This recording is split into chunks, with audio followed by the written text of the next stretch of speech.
जरा बात अब आपको बताते हैं वो विवादित बयान, वो मुतनाज़ा बयान जो महबूबा मुफ्ती की तरफ से दिया गया है, और उस बयान के आने के बाद सियासत जम्मू कश्मीर के अंदर काफी ज्यादा गर्म है। पीडीपी सदर महबूबा मुफ्ती ने एक जबरदस्त और सनसनीखेज इल्जाम मरकज पर लगा दिया है और बीजेपी पर, और इल्जाम यह है कि तिरंगा और आइन को बदलने की तैयारी में हुक्मरान जमात है।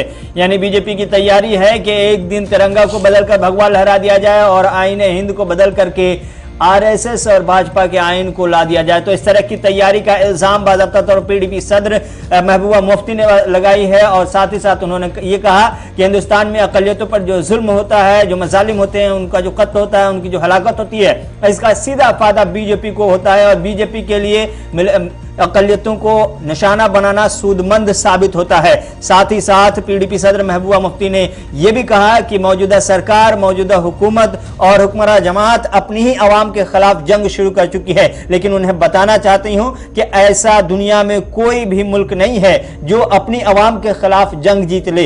इसलिए मुहतात रहने की जरूरत है, लेकिन साथ ही साथ आवाम को बेदार रहने की जरूरत है, चूंकि बीजेपी की जो साजिश है, जो मंसूबा है, जो प्लानिंग है, वो प्लानिंग सीधे तौर पर आईने हिंद को बदलना और हिंदुस्तान के कौमी परचम यानी तिरंगा को, जिसके लिए हजारों लोगों ने हिंदुस्तान के कोने कोने से कुर्बानियां दी, शहीद हुए और फिर मुल्क को आजादी दिलाई और ये तिरंगा हासिल किया, उस तिरंगे को बदलने की एक साजिश चल रही है। ये पीडीपी सदर महबूबा मुफ्ती कह रही हैं।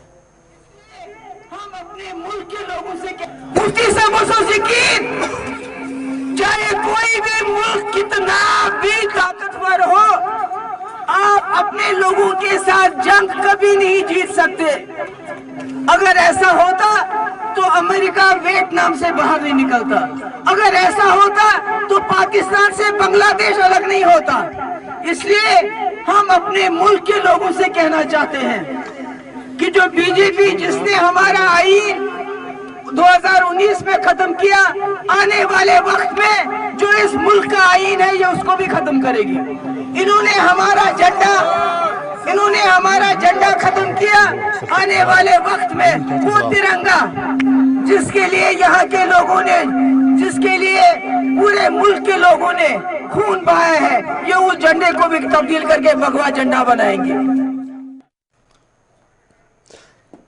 ब्रिगेडियर अनिल गुप्ता साहब, रिटायर्ड ब्रिगेडियर अनिल गुप्ता साहब तर्जुमान है भारतीय जनता पार्टी के, इस वक्त हमारे साथ ज्वाइन किए हुए हैं। ब्रिगेडियर साहब बहुत बहुत शुक्रिया गुप्ता साहब ज्वाइन करने के लिए।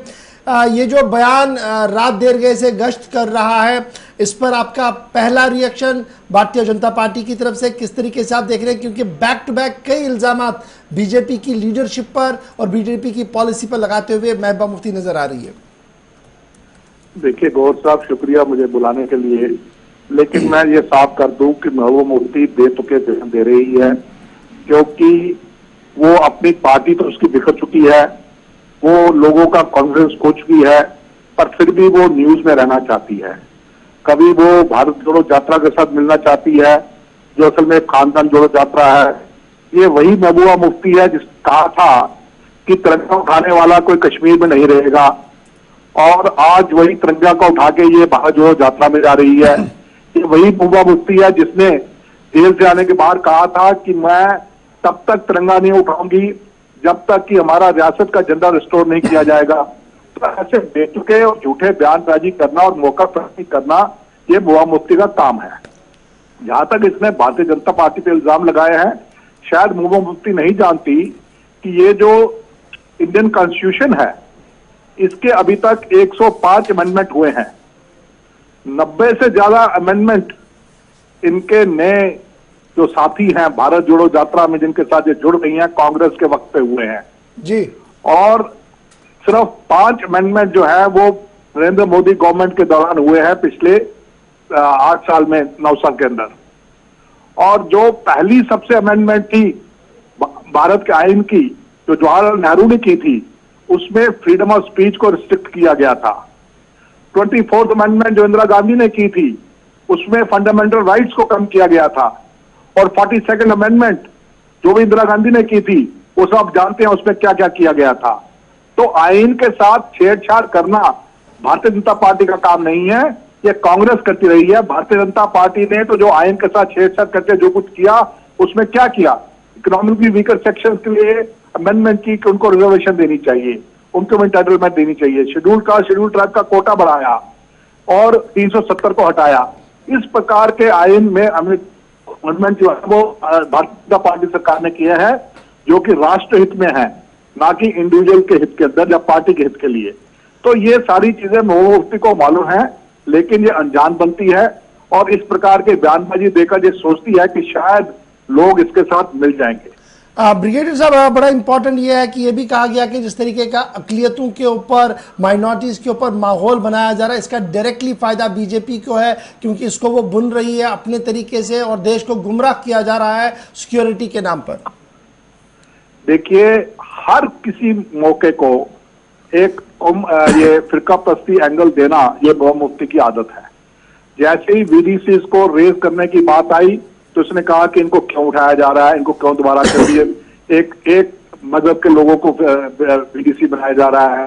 इस प्रकार के बयानबाजी देकर ये शुरू किसकी पॉलिटिक्स ही रही है, पाकिस्तान प्रस्त और दहशतगर्दों की हमदर्द, ये है महबूबा मुफ्ती। तो ऐसी महबूबा मुफ्ती से आप और क्या इस प्रकार के बयानों के अलावा और आप क्या उम्मीद रख सकते हैं इससे। बहुत बहुत शुक्रिया ब्रिगेडियर गुप्ता साहब हमारे साथ ज्वाइन करने के लिए। अनिल गुप्ता तर्जुमान बता रहे थे कि जितनी भी अमेंडमेंट्स हुई है कांग्रेस टेन्योर में हुई और किस तरीके की अमेंडमेंट्स हुई है वो सबके सामने, और वज़ीर-ए-आज़म